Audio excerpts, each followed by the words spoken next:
കൂടുതൽ വാർത്തകളും വീഡിയോകളും കാണാൻ ഈ ചാനൽ സബ്സ്ക്രൈബ് ചെയ്യുക. കൂടെ ബെൽ ബട്ടൺ അമർത്തുക. നമസ്കാരം. ജീവിതത്തിലെ ക്ലേശങ്ങളും ദുഃഖങ്ങളും അലച്ചിലുകളും ഒക്കെ അകലാനായിട്ട് കർക്കിടക മാസത്തിൽ അഹല്യാസ്തുതി നമുക്ക് ജപിക്കാം. അഹല്യാസ്തുതി.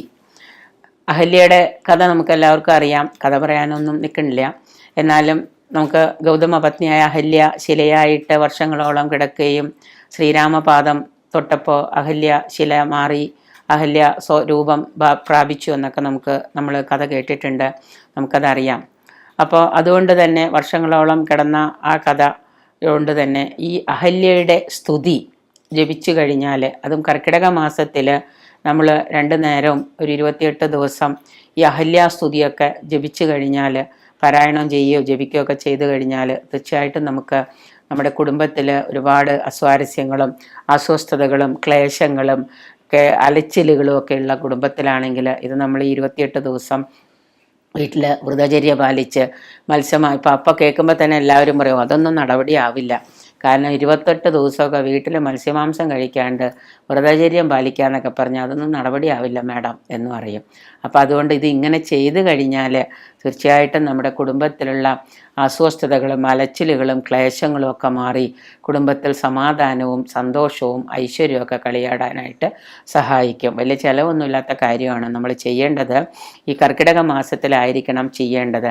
ശ്രീരാമസ്വാമിയുടെ പാദസ്പർശം നിന്ന് പാപമോചിതയായ അഹല്യ ശിലാരൂപം വെടിഞ്ഞ് സ്വന്തം രൂപം പ്രാപിച്ചു എന്ന് നമുക്കറിയാം.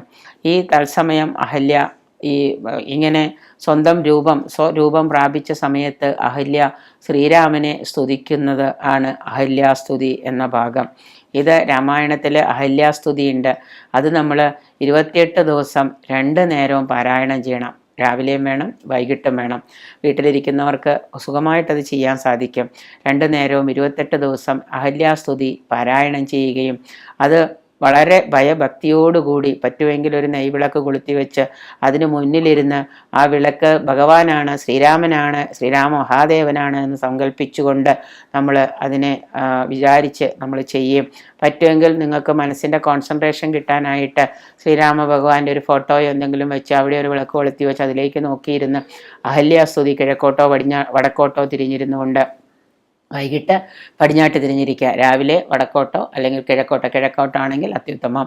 വൈകുന്നേരമാണെങ്കിൽ വടക്ക് അല്ലെങ്കിൽ പടിഞ്ഞാറ് ഇങ്ങനെ തിരിഞ്ഞിരുന്നുകൊണ്ട് ദിശയിലേക്ക് തിരിഞ്ഞിരുന്നുകൊണ്ട് നമ്മളിത് പാരായണം ചെയ്താൽ നിങ്ങളുടെ ജീവിതത്തിലെ എല്ലാ ക്ലേശങ്ങളും അലച്ചിലുകളും ദുഃഖങ്ങളും ഒഴിഞ്ഞു മാറി നിങ്ങൾക്ക് സമാധാനവും സന്തോഷവും ഐശ്വര്യവും നിങ്ങളുടെ കുടുംബത്തിൽ കളിയാടും.